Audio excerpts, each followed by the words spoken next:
Oh, so in the list of stuff that's showing up, I ordered the other transmission mount brackets that should just line up with this mount there. So once we build this mount, we should be able to drop the engine in relatively easily. Now I think what I'll have to do is take the turbo back off. All I did is set it up here with a couple bolts just to make sure that nothing crazy was going on, and put it in place with that dirty stock mount. Then kind of like unbolt it and jack it up in the air so it just goes and barely comes off, and then we can line up the plates that I built. That I will be building on Saturday. So yeah, that mount's going to be good. This mount will be good. We've got new nozzles. Yes, nozzles. Check those out. Tripod. So I'm just going ahead and having them alone do the tuning. I'm not going to leave the stock one in place. Mostly do the wiring stuff. So cool, it comes with new seals. Always make sure that the seating surface is really clean. And these are the 1019, yep, 1019 DLC. So these are supposed to not only be better for the low lubricated fuels that we have here in good old America, but these have a better spray pattern. So I was a little skeptical because right now that engine has PP520s in it, which are a really similar orifice size to these. Like these are a tiny bit bigger, just a tiny bit bigger, but word on the street is I can get close to or exceed 200 horsepower with them. So yeah, they look good. My hands aren't super clean, so I'm not gonna look. Oh no, the needle. Jesus Christ. Okay. I also jumped online and got manuals. Now on Volkswagen's ERWin website, where you can do a 24-hour pass and download all you want, it only goes back to 94. So you don't have any of the Mark II stuff on that website. So I went ahead, look at this thing, 25 bucks on eBay. These are 108 new Bentley manuals, and it's just pristine, but it has all the wiring diagrams. We just have to dig to the one dumb luck, main electrical 16 valve 1990 GLI, boom. So it has all the wiring for that car, that guy. And then stuff that was online, I put on my new network drive. Come on, buddy. There we go. Oh, did I not map it? I don't think I mapped the drive yet. Let me do that. Okay, back up and running. So I got a folder with, manuals for stuff that, I own, right? And then this one, right? Wiring diagrams. Awesome. Look at all that stuff for the Mark IV. So we can find the things that we don't want, like we don't have air conditioning. So basically everything. What do you mean? Oh, I don't have a PDF viewer yet. I'll have to download that too. But and I have to download it because I have to click these for this dumb manual, or it doesn't let you look at the other pages. Round two. I ran into this horse shit when I was updating my computer upstairs. They give you the download link, and if you're not paying attention, they don't do it in the installer anymore.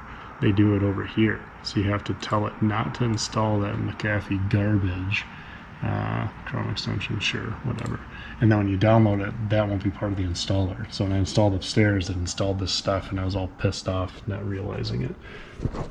Okay, well that's finishing its install. We can look at all the stuff I got from Parts Place, which I didn't know that they were right here in Michigan, or in Warren. So I ordered this stuff and it showed up like the next day. It was awesome. And they have good prices and they're good dudes. So, yeah, got a bunch of bottom end seals. Nice. For a sec, you always hate to see that, but nope, they know their stuff. So intake, manifold seal, got the bunch of the other grubby dudes, and this should be the magical rear main. That, yeah, that's all of it. Get out of here. Okay, a proper viewer.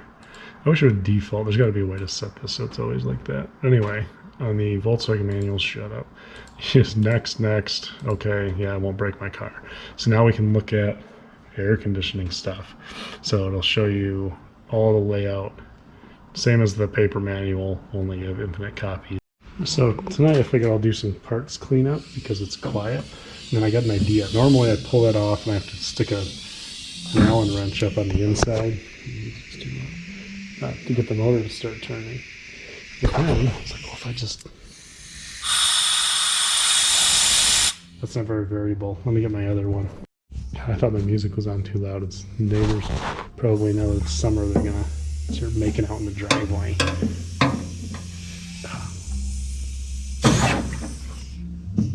Oh, it didn't work.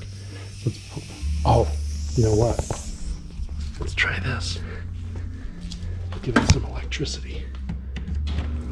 Hell yeah, look at that. So I think if I just give it a blast of air, either before or after plugging it in, it'll get that impeller to not be frozen up.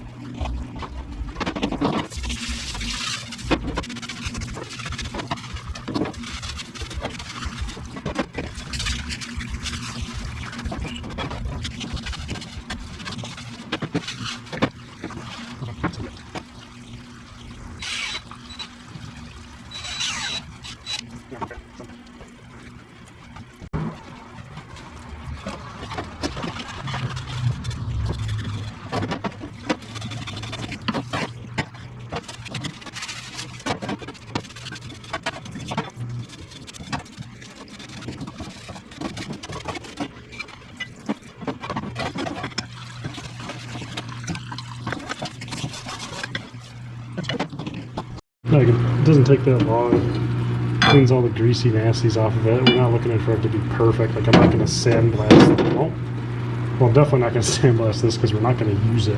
But at least now when I mock up our steel replacement, it won't be absolutely disgusting. I need to find probably put them on that table, get some towel down, and any of the parts I clean off tonight, I'll get lined up over there by the old mini truck. Well, that'll be good for tonight. I mean, they're not perfect, right? But all the huge grimy spots are off, so we can actually deal with the parts and not turn ourselves disgusting or hate them in the process.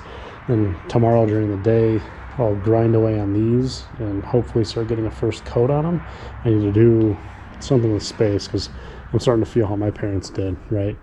My son's only 16 months old and he's already starting to take up a whole stall in the garage. So, all right, finally gonna do it. Got the big boy on there. This will be the first time using the angled one. I think it's going to work great for this stuff. So this control arm, I had started sandblasting and it was taking forever. So we'll do his pier and just see how long it takes and how it looks. Well, this is only about 5 minutes. Can't get quite down in some of these cracks and it gets real jumpy depending on the surface. So it'll reach out and try to bite you. So I think we'll do this on both sides, get the bulk of it, and then we'll put them in the sandblaster to try to get in these corners a little better. It may be that I don't even need to try this hard, but we'll do as much as we can. So I spent about 4 days between all the parts, just doing maybe an hour's worth of work, right? Grind some stuff down, blast it off, and then do a coat of paint on one side then the other. So these all have 2 coats of POR. It should work out at least for the short term. Maybe we'll have to check in a year and see how they all look. But next big piece will be that guy, and there's bolts that need to be repaired that we had cut out the nuts that are under here for that part of the control arm. So we need to weld in new nuts, weld the plates back on, which I think are up on this shelf. So there's like, oh, they're right there, don't move them. Yeah, they're right here. So clean these up, weld them back on to cover the holes, spray our paint on the inside, get some POR on the outside. It's really, there's not a whole lot of rust on that, so maybe I won't bother doing POR on it. We'll see how it looks, but I should at least do something over where I weld so it doesn't rust up too bad. But really, once that part's ready, we can kind of put the front suspension together and turn it back into a roller, so I don't have to caveman it around the driveway. But life gets in the way, so we got to do brush hog stuff and replace the deck first. So it might be a week or two before I get to work on car stuff again.